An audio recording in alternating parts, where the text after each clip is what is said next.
कभी सोचा है उन बुजुर्गों की तन्हाई कैसी होती होगी जो अपने घर को छोड़कर वृद्धाश्रम में रहते हैं।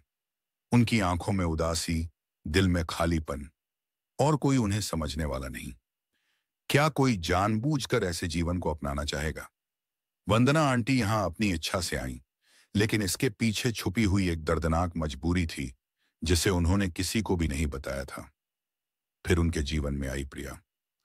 उसके अपनेपन और प्यार ने वंदना आंटी की सोई हुई ममता को फिर से जगा दिया। आखिर क्या मजबूरी थी वंदना आंटी की? क्या प्रिया वंदना आंटी के जीवन में फिर से खुशियां ला पाएगी? क्या उन्हें फिर से एक परिवार मिलेगा, या वंदना आंटी हमेशा के लिए अकेली रह जाएंगी?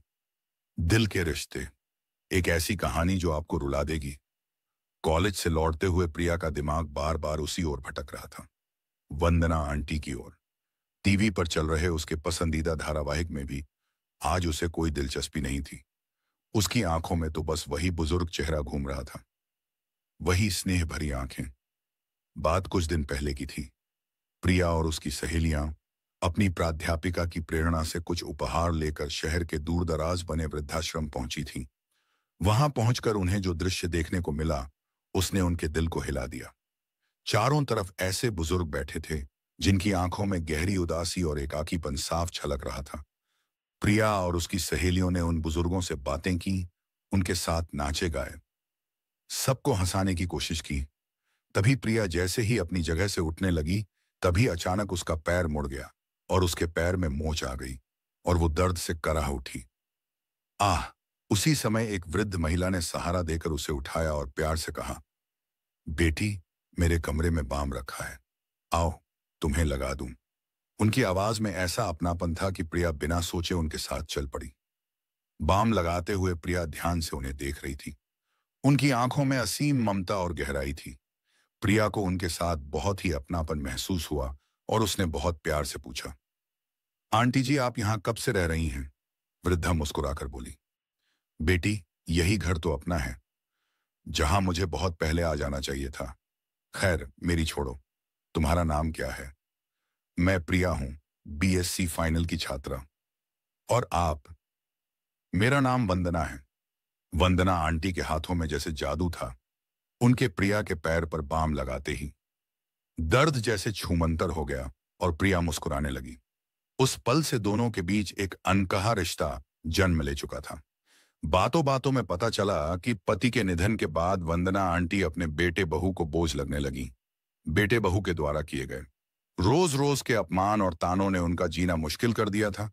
फिर एक दिन उन्होंने खुद ही अपना घर छोड़ दी, वृद्धाश्रम आने का निर्णय ले लिया। जब उन्होंने अपने बेटे बहू को यह बात बताई तो उन्होंने एक बार भी मां को रोकने की कोशिश तक नहीं की। वे लोग तो शायद शुरू से ही ये चाहते थे कि मां घर छोड़कर चली जाए, ताकि उन लोगों को मां की जिम्मेदारी से मुक्ति मिले और वो स्वच्छंदता से अपना जीवन जी सके। 2 साल हो चुके थे और बेटा बहू एक बार भी उन्हें देखने नहीं आए थे। ये सुनकर प्रिया की आंखें भर आईं। उसने अपने हाथ से बुने मोजे उन्हें भेंट किए। वंदना आंटी की आंखें छलछला उठीं। बेटी, तुम दिल की जितनी अच्छी हो उतनी ही सुघड़ भी हो। आजकल कौन लड़की बुनाई कढ़ाई करती है? उनके साथ बातचीत में गुम प्रिया को समय का ध्यान तब आया जब उसकी सहेली ममता ने आंटी के रूम में आकर कहा, मैडम जी, अब चलें या अपनी आंटी के साथ ही रहना है? प्रिया ने भरे मन से वंदना आंटी से विदा ली तो उन्होंने प्रिया के सिर पर हाथ रखते हुए कहा, हो सके तो फिर आना बेटी। मैं जरूर आऊंगी आंटी। किसी अपने से बिछड़ने का एहसास लिए प्रिया वहां से चली आई थी। अचानक रसोई में से किसी बर्तन के गिरने की आवाज आई, जिसको सुन प्रिया जैसे नींद से जाग गई। मम्मी रसोई में थी। एक पल के लिए उसने सोचा कि वंदना आंटी के बारे में मम्मी को बता दे। मम्मी के स्वभाव की याद आते ही उसने अपना इरादा बदल दिया। मम्मी भावुकता की जगह व्यावहारिकता को अहमियत देती हैं। साथ ही किसी अजनबी से रिश्ते की उनके लिए कोई कीमत नहीं। प्रिया चाहकर भी मम्मी को वंदना आंटी के बारे में नहीं बता पाई, क्योंकि मम्मी ने खुद अपने सास ससुर के स्वभाव से तंग आकर पापा के साथ अपना ससुराल छोड़ दिया था। ऐसे में भला उन्हें वंदना आंटी से हमदर्दी क्यों होती? अगले दिन प्रिया कॉलेज से अकेली ही वृद्धाश्रम चली गई। वापसी में वंदना आंटी ने उसे जयपुरी चूड़ियों का लाजवाब सेट यह कहकर पहना दिया कि मेरी बेटी होकर मुझे मना करती हो। दोनों के बीच काफी बातें हुई। दोनों ने एक दूसरे को जाना समझा। प्रिया के मन में फिर से टीस उठी कि कितने निर्दयी और स्वार्थी हैं वे बेटे बहू, जिन्होंने इतनी नेक महिला को बुढ़ापे में अपना ही घर छोड़ने पर मजबूर कर दिया। धीरे धीरे प्रिया और वंदना आंटी की मुलाकातें बढ़ने लगीं। वह कभी प्रिया को कहानियां सुनाती, कभी अपनी बीती जिंदगी का दर्द बांटती। प्रिया को उनमें दादी का रूप दिखने लगा था और वंदना आंटी को उसमें अपनी खोई हुई संतान की छवि। अब प्रिया की परीक्षा नजदीक आ गई थी, इसलिए उसका वृद्धाश्रम जाना थोड़ा कम हो गया था। वह अपनी परीक्षा की तैयारी में व्यस्त हो गई थी। इसी बीच एक दिन प्रिया की मम्मी के साथ एक हादसा हो गया। बाथरूम में फिसलकर वह गिर गईं। उनकी रीढ़ की हड्डी में चोट आई थी। डॉक्टर ने कंप्लीट रेस्ट की हिदायत दी।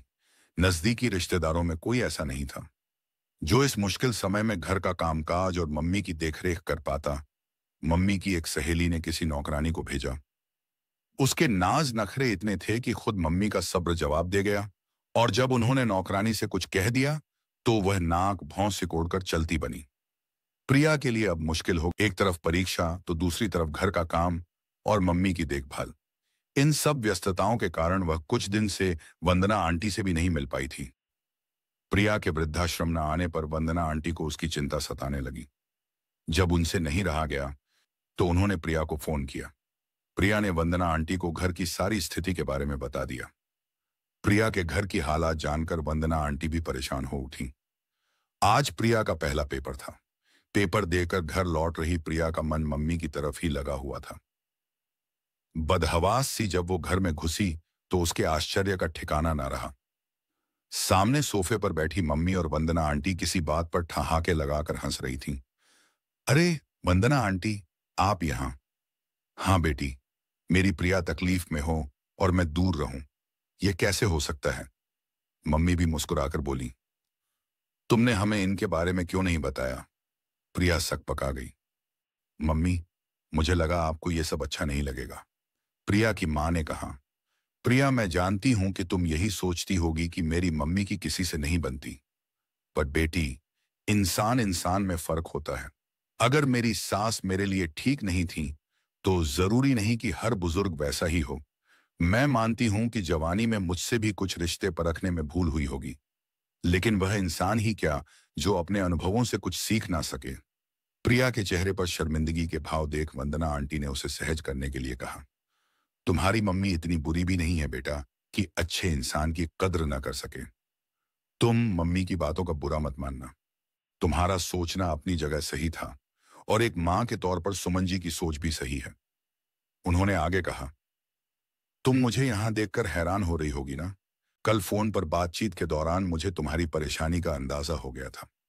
सारा दिन मैं यही सोचती रही कि तुम परीक्षा की तैयारी कैसे करोगी, पढ़ाई करोगी या घर और मम्मी को संभालोगी। फिर मुझसे नहीं रहा गया और मैंने फोन पर तुम्हारी मम्मी से बात की, उन्हें अपने बारे में बताया और तुम्हारे घर चली आई। फिर वंदना आंटी की बात को आगे बढ़ाते हुए मम्मी ने कहा, जानती हो, घर आते ही इन्होंने सारा काम संभाल लिया। पापा छुट्टी लेने की सोच रहे थे, लेकिन इन्होंने तुम्हारे पापा को भी ऑफिस भेज दिया। सच कहूं तो इन्होंने मेरा इतना ध्यान रखा जितना मेरी सगी मां भी नहीं रख पाती। वंदना आंटी ने कहा, मुझे भी आप सबसे मिलकर बहुत अच्छा लगा। लगा ही नहीं कि मैं किसी और अजनबी के घर में हूं। कहते हुए वंदना आंटी का गला भर आया। फिर वंदना आंटी ने प्रिया को खाना खिलाया और शाम को पापा के घर लौटने पर सबके मना करने के बावजूद रिक्शे में बैठकर वृद्धाश्रम लौट गईं। उनके आने से घर में जैसे खुशियों की बरसात होने लगी। मम्मी के स्वास्थ्य में भी तेजी से सुधार आने लगा। आखिर उन्हें भी अपने साथ के लिए कोई मिल गया था। प्रिया की परीक्षा अब खत्म हो चुकी थी। फिर एक दिन अचानक वंदना आंटी ने मम्मी से कहा, अब तो प्रिया घर पर रहेगी और आपकी तबीयत में भी सुधार है। अब मेरा रोज रोज यहां आना ठीक नहीं। ये सुनकर सब लोग स्तब्ध रह गए, पर अब मम्मी की बजाय पापा ने जवाब दिया, मेरे माता पिता अब इस दुनिया में नहीं हैं, लेकिन उनकी कमी मैंने हमेशा महसूस की है। मेरा मानना है कि बच्चों के जीवन में बुजुर्गों का साया, उनकी छत्र छाया सबसे बड़ा सुख होता है। आपके हमारे घर आने के बाद मैंने आपके भीतर अपनी मां को पाया है। हम नहीं जानते कि आपने हमारे परिवार के लिए क्या सोचा होगा, लेकिन मेरी और सुमन की बस यही प्रार्थना है कि आपका आशीर्वाद, आपका साया हर पल हम पर बना रहे। पापा के दिल से निकले इन संतुलित मगर गहरे शब्दों को सुनकर आंटी का दिल तेजी से धड़क उठा। मम्मी भी चुपचाप उम्मीद भरी निगाहों से वंदना आंटी को देख रही थी। स्पष्ट था कि पापा की बातों में उनकी भी पूरी सहमति छिपी हुई थी। वंदना आंटी से कुछ कहते ना बना। फिर मम्मी ने कहा, प्रिया से हमें आपके बेटे बहू के बारे में भी पता चला। हम भी आपके बेटे बहू जैसे हैं। हमें भी अपनी सेवा का मौका दीजिए। आपका साथ रहेगा तो हमारा परिवार पूरा हो जाएगा। उनकी आत्मीयता और प्यार देखकर वंदना आंटी की आंखों में आंसू छल आए। नम आंखों से उन्होंने कहा, अपने बेटे प्रतीक और उसकी पत्नी बीना की उपेक्षा से दुखी होकर वृद्धाश्रम आने पर मैंने तय कर लिया था कि अब मैं सांसारिक मोहमाया से हमेशा दूर ही रहूंगी। लेकिन आपका परिवार मुझे अपनी तरफ खींच रहा है। मैं आपके साथ रहने के बारे में जरूर सोचूंगी। फिलहाल मुझे इजाजत दीजिए। वंदना आंटी जाने लगी कि प्रिया ने उनका रास्ता रोक लिया। आपकी पोती भी यही चाहती है आंटी कि आप हमारे साथ रहें। वंदना आंटी ने उसके सिर पर हाथ रखा, जैसे आशीर्वाद दे रही हो, और फिर तेजी से आई गई।